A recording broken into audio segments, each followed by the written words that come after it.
విశాఖలో యాదవ్ సంఘం నాయకులు అక్రమణి వెంకటరమణ ఆధ్వర్యంలో కీర్తిశేషులు పల్లా సింహాచలం ఘన నివాళులు అర్పించారు. ఈ కార్యక్రమంలో ఆంధ్రప్రదేశ్ మంత్రి కొలుసు పార్థసారథి ముఖ్య అతిథిగా పాల్గొన్నారు. పల్లా సింహాచలం 1973 నుంచి 1993 మధ్య హిందూస్థాన్ షిప్ యార్డ్లో ఉద్యోగ సంక్షేమానికి ఎనలేని సేవలందించారు.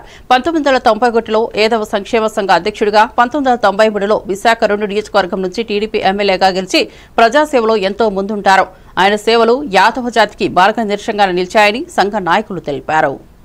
మరి ఆయన మేమందరం కూడా మంత్రులైనా ఎమ్మెల్యేలైనా అటువంటి రాజకీయ జీవితాన్ని మేము గడిపే పరిస్థితులు ఈ రోజుల్లో లేవు.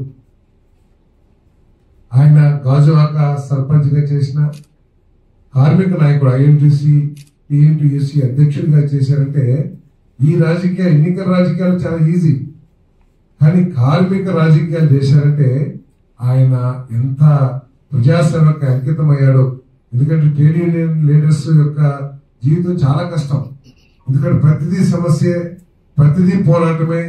యాజమాన్యం మీద పోరాటం చేయడం కానివ్వండి, లేకపోతే కార్మికులు ఏ కార్మికుడికి సమస్య వచ్చినా కూడా అది వ్యక్తిగతం కానివ్వండి, లేకపోతే యాజమాన్యంతో కానివ్వండి, మొత్తం కుటుంబాన్ని తన వ్యక్తిగత జీవితాన్ని వదిలేసి సమయం వెచ్చించాల్సిన పరిస్థితి ఆ కార్మిక నాయకులకు ఉంటుంది. అటువంటి నాయకత్వాన్ని సుదీర్ఘకాలం ఆయన నిర్వహించగలిగారంటే ఆయన ప్రజల్లో ఎంత శాశ్వతమైన ముద్ర, ఎంత మంచితనం ఉండేదో నేను ఊహించగలని చెప్పేసుకొని మనం చేస్తాను.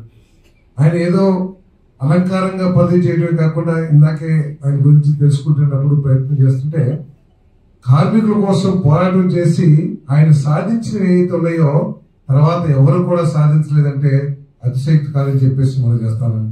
500 రూపాయల జీతం నుంచి 1400 రూపాయలు, అంటే 3 రెట్లు. ఈ రోజు 500, 1400కి విలువ లేదు కాబట్టి మనకి చిన్నగా అనిపించొచ్చేమో, కానీ 500 రూపాయల నుంచి 3 రెట్లు పెంచి 1400 జీతం వచ్చేటట్టు షిప్ యార్డ్ యాజమాన్యాన్ని మెడలు వచ్చి సాధించాడంటే ఆయన పోరాట పటిమ ఏంటో కూడా మనం అర్థం చేసుకోవచ్చు అని చెప్పేసి మనం చేస్తాను. ఆయన రాజకీయాల్లో స్వార్థంతో కాకుండా ఆయన రాజకీయాల్ని సేవ కోసం వినియోగించడానికి కార్మిక నాయకుడు ఉన్నప్పుడు షిప్ యార్డ్స్ లో అనేకమైన సంస్కరణలు కానివ్వండి, అనేకమైన నిర్ణయాలు కార్మికులకు అనుకూలంగా, ఏది మెడికల్ రీఇంబర్స్మెంట్ కానివ్వండి, రకరకాల ఏదైతే కార్మికుల సమస్యలు ఉంటాయో వాటన్నిటిని కూడా సాధించగలిగాడు. ఆయన నిజమైన తృప్తికరమైన రాజకీయ జీవితాన్ని ఆయన అనుభవించాడంటే అది భగవంతుడి ఆశీస్సులు అని చెప్పేసి. రాజాం పట్టణంలో మున్సిపాలిటీ ఇంజనీర్